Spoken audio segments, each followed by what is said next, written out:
Welcome to the Sanctuary. I'm Kyle, and I'm here to tell you, never be afraid, step into the pleasure den of the absurd. It's Monster Monday! Hey, yeah, that's right, that is right, that's right. Yeah. Monster Monday. And we got a good one for you today, a real fun one, with plenty of monsters. The horror of Party Beach from 1963, directed by Del Tenney. This is like I say, a fun little movie. It's the summertime. People want to get out and go to the beach. Well, that sounds like fun and games, you know, especially when you got a live rock and roll band, the Del Airs. You got all the kids out on the beach dancing. Everybody's having a good time. What could possibly mess up such a summer scene? Well, how about some radioactive waste put at the bottom of the water? You know, people are dumping radioactive waste in the water. Who? It doesn't matter. What matters is it's there, and it's causing sea life to mutate. And it turns into the horror of Party Beach. These weird, tall, fish-like man creatures emerge and wreak havoc on the populace. So I have it here. It's on a double bill, and this was released by Dark Sky Films. Not exactly sure when this was released. 2006. 2006, we got this. This was a movie when I was a kid. Channel 5 would show it, and it was actually, I only remember seeing it a couple of times. It was one of those movies. There were certain movies that you liked, that were fun, that, you know, you didn't see a lot of, like Frankenstein, Dracula, Planet of the Apes, all that stuff, Vincent Price movies, you know, Godzilla, King Kong. You'd see that stuff like all the time, every year, you know, it was like guaranteed. But Horror of Party Beach was one of those that was rarely shown, but it was very, very fondly remembered.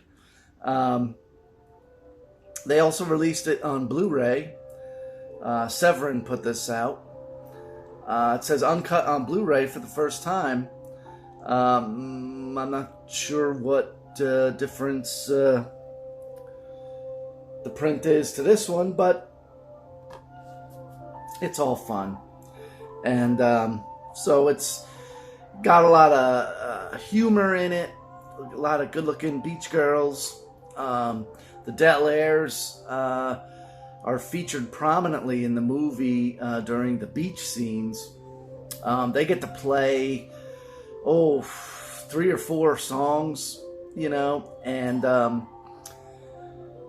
you know, there really is something to the early 60s, the Kennedy years, I'll say. There's just something about that time period. You know, if you ever see any movies or television shows from that era, you know, and especially to the music, you know, there was a style and a vibe, and, you know, everyone was included. You know, and it was just something going on, changes were happening in society, and, you know, but thankfully, you know, monster movies started coming back. We had other people, independent filmmakers, releasing and making their own, you know, monsters, and you know, everybody was just having fun with it, man. The monsters were having a great resurgence. And all the old ones, you know, like I was saying, Frankenstein and Dracula and all that stuff, and all the 50s monster movies were being shown on TV and everything. And then you had like the Munsters and the Addams Family and Famous Monsters of Filmland and Warren Publishing and you know, the Aurora model kits. And I mean, like, yeah, it was really burgeoning, you know. And late night movies on TV and everything, Creature Feature, Children's Theater, you know, Fright Night. Couldn't get away from this stuff. I mean, and why would you? You know, monster movies are great. And this is a real fun one, like I say. It's, I mean, it wastes no time in sort of setting up the characters. This young couple breaks up, you know, and then, you know, you see the barrels of radioactive waste, you know, leaking, and then in stop motion you see one of these creatures form. And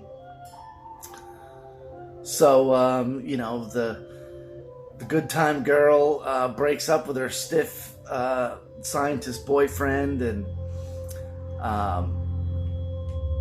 he's got a consoling female friend that eventually,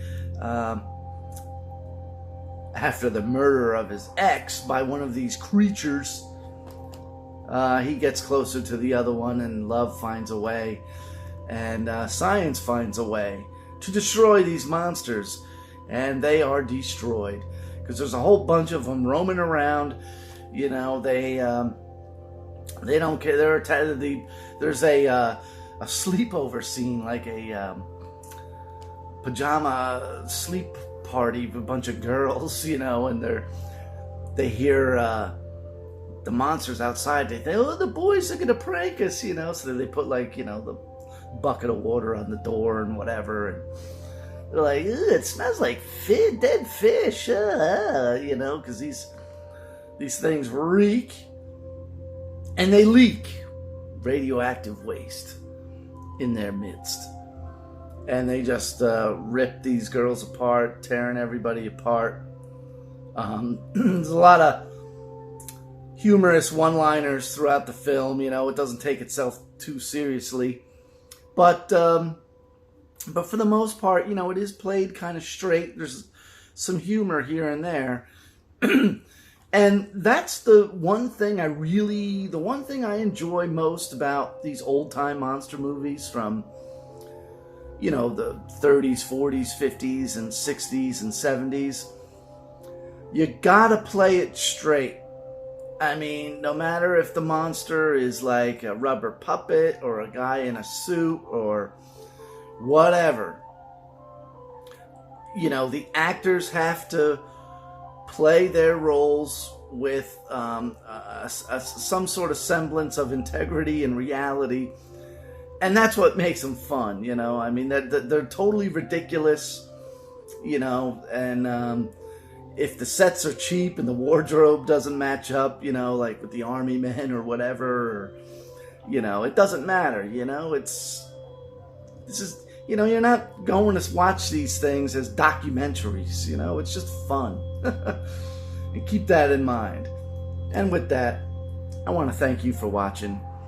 If you like this video, click the thumbs up icon, give it a like. And if you really enjoy what we do, which is just set the camera down, I look into it, hold stuff up and talk about it, well, subscribe to the channel.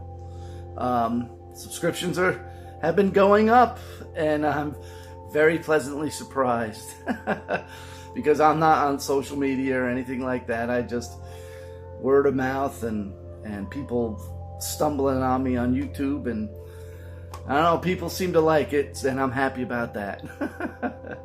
And so with that, again, I want to thank you for watching, and never be afraid of the horror of Party Beach, and never be afraid to step into the pleasure den of the absurd.